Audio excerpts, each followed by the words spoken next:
What's up everyone and welcome back to the MMA Zone. Today, let's get started with Bo Nickal and his coach break silence on UFC loss. After Bo Nickal's horrific loss to Reinier de Ridder this past weekend, Bo and his coach have broken the silence on the fight. And before we continue, make sure to leave a like on the video to help support the channel. Bo kept it short and made an Instagram post with the following caption: "Grateful for the highs and lows, I'll be back." However, his coach Mike Brown had a lengthier post on the situation. Here's some of what he had to say.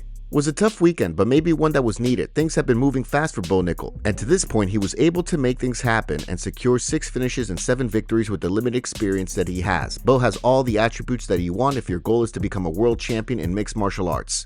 MMA fight experience is crucial and actual time in the cage is extremely important. As a team, we had our concerns about moving so fast, and we realized the dangers of fighting such high-level opponents so early. But Bo is a unique athlete and a UFC has him on a fast track. This past weekend, Bo's lack of experience showed. His wrestling and athleticism was not enough to overcome what was in front of him. Reinier de Ridder, now 20-2, was a multi-time 2-division world champion in ONE FC, a very reputable organization. Props to him for coming with a strong game plan and executing what was needed. This is the fight game and it's cliche, but this is where we learn. This is where we make changes and where we make the biggest gains. I'm confident that this is going to fuel Bo and it'll help him direct his focus to another level." To all the critics dogpiling, remember Bo is nothing more than a man in the arena trying to support himself and his family. What do you think is next for Bo Nickal following the loss? Michael Chandler was not serious about Paddy Pimblett fight. Leading up to UFC 314, Michael Chandler repeatedly claimed that Paddy Pimblett had yet to face anyone of his caliber. But following his one-sided loss, questions are being raised about Chandler's preparation for this fight. Chandler was booked to face the rising star at the recent April 12th event, which was Pimblett's 7th fight in the UFC.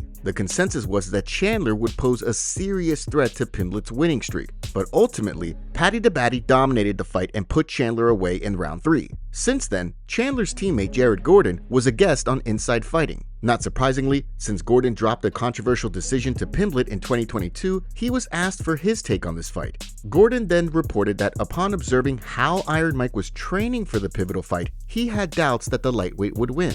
"I'm teammates with Mike. I could just see how he was training. I'm not trying to badmouth him. I always thought Mike, could beat him, Paddy, because he could catch him with one. But I saw the way he was training and who he was training with, and I was like, I don't think he's gonna do it. Not going all out, not really training with guys that resemble Paddy, that are gonna push him. I mean, I get it, he's older in the fight game." And Gordon also had this to say about the former Bellator champion. "He's been in war, so there's only so much that you should be taking in the gym, and he gets paid a boatload of money, so for him, it's probably like, just get through the fight, get paid no matter what, and hopefully I'll win." That's just what it seemed like to me. What do you make of Gordon's comments? Do you think that Chandler was not taking this fight seriously or looking past Pimblett? Mateusz Gamrot reveals Benoit Saint-Denis turned down fight at UFC 315. Yesterday, we reported that Benoit Saint-Denis vs. Joel Alvarez was off UFC 315 after Alvarez was forced to pull out due to a hand injury. It looks like the UFC offered Mateusz Gamrot to BSD and he turned it down. Gamrot went on X to say, "BSD turned down the fight next week. What's wrong with you guys? Grow some balls, cowards." It's important to note that Mateusz Gamrot is currently scheduled to fight on May 31st against Ludovic Klein, so it's interesting to see the UFC offering Gamrot to BSD. Cory Sandhagen wants the winner of Sean O'Malley vs. Merab next. Following Cory Sandhagen's big win over Deiveson Figueiredo at UFC Des Moines this past weekend, the bantamweight's driving hard for a title shot. But it looks like there's a lot of people who are questioning the Sandman's thinking. Sandhagen faced Figueiredo in Saturday's main event. After a grappling exchange that saw Sandhagen injure Davison's knee in round 2, he prompted the stoppage with punches from above. The victory returned Sandhagen to the win column, as he was competing for the very first time since last August when he lost via unanimous decision to Umar Nurmagomedov. And while talking to the media after, the bantamweight contender outlined why he thinks he should get a title shot.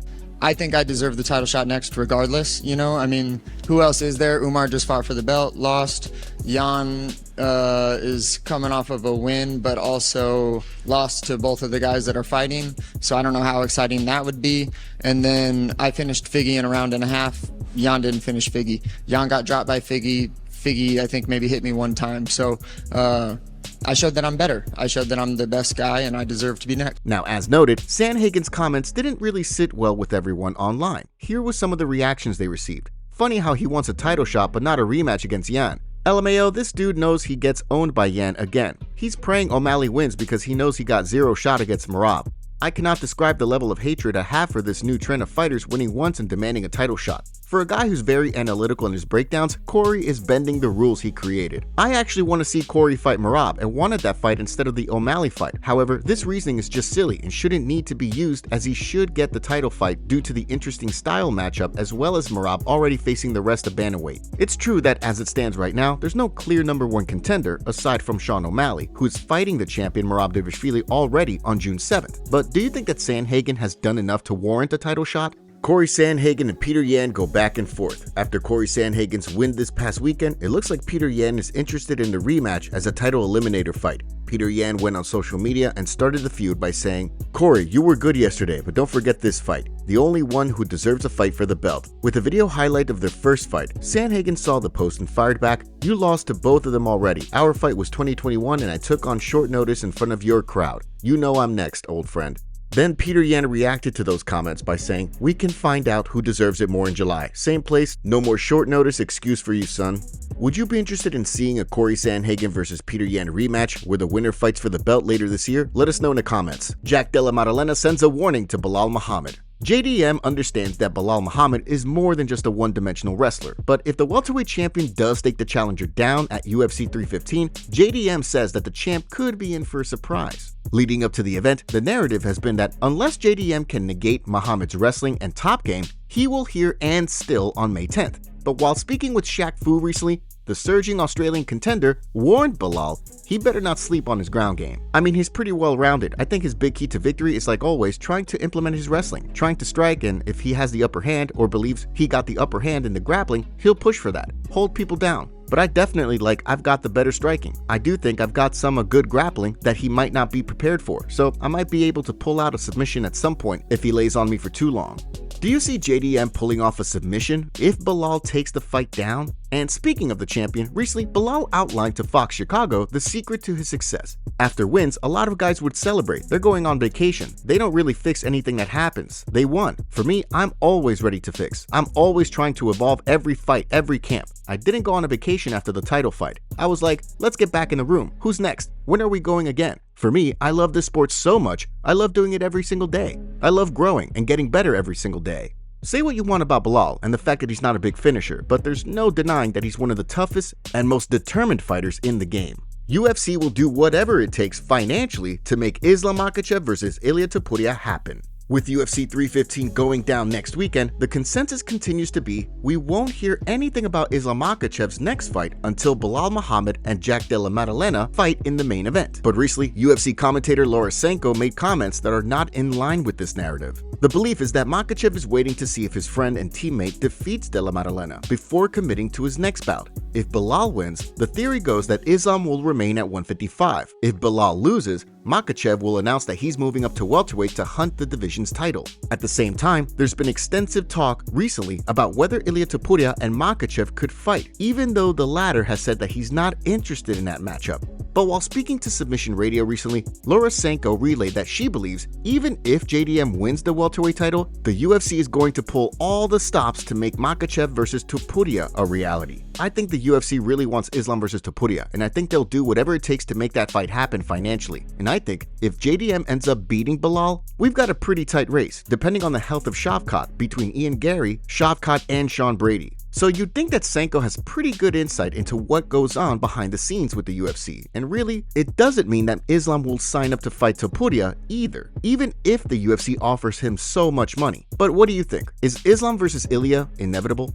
UFC updates. Let's take a look at some UFC updates. If you've been up at night anxiously awaiting who is going to replace Joe Rogan in the broadcasting booth for UFC 315, well, you can sleep easy now. Recently, it was confirmed that Dominic Cruz is heading north to Montreal to commentate the event, after Rogan proclaimed a while ago that he wasn't traveling to Canada.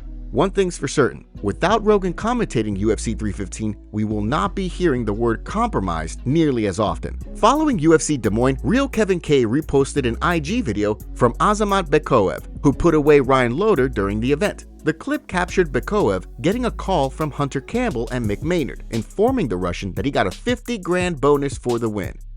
Thank you so much. Nick has good news for you. 50G, brother. No way. $50,000, brother. Thank you, boss. Thank you. I'm really happy to have a call from you. And I got something for you. Can I see you? Where are you? Yeah, well, I'll be back in the hotel soon. I have like something. Wow, that's bad.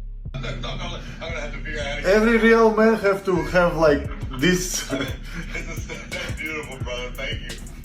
Just let me know where are you. All right, brother. I'll see you soon. See you soon. All right, brother. Thank you.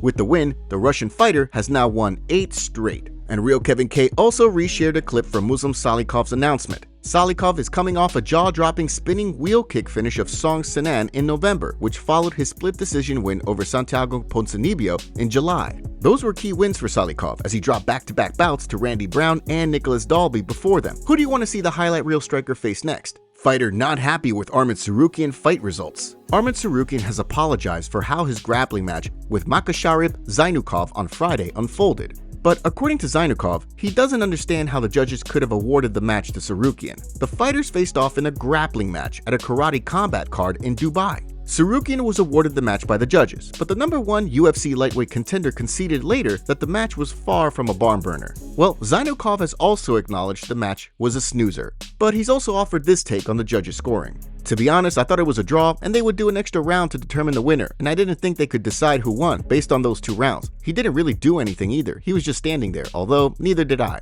It would be fair to let us do round 3.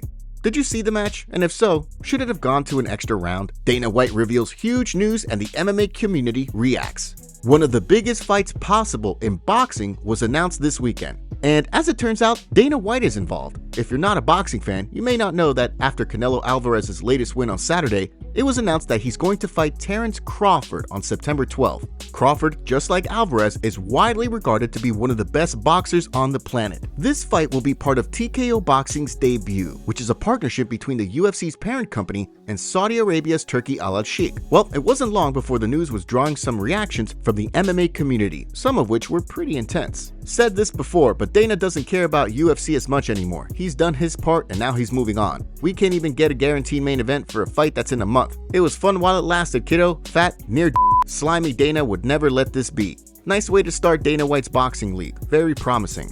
$150 pay-per-view incoming. UFC fighters will see the money these guys make here from all avenues. And if they don't wake up and demand change, they never will. They won't though. They'll still be happy with their little cut from the Venom uniform deal and maybe a wee cut from Monster. Bald still hasn't announced 317 by the way, but can promote this. What do you make of Crawford versus Canelo being TKO Boxing's first big fight, and Dana's role in it? Do you see it impacting how UFC fighters feel about how much cash they're making? Khamzat Chimaev fires back at Dricus du Plessis' coach. Recently, DDP's coach said they want to fight Khamzat on the floor and they're ready to show off Dricus' wrestling and submission skills because they are good everywhere when it comes to MMA, and they want to showcase it against Khamzat. And before we continue, we have a favor to ask. Help us reach 200,000 subscribers on MMA Zone by subscribing and turning on notifications for daily MMA content. Seriously, we rarely miss a day. Khamzat saw those comments and during a recent video, he fired back saying, "Let them prepare for I'm prepping for." Do you think DDP has enough ground game and wrestling for Khamzat for when they inevitably fight? Let us know in the comments below.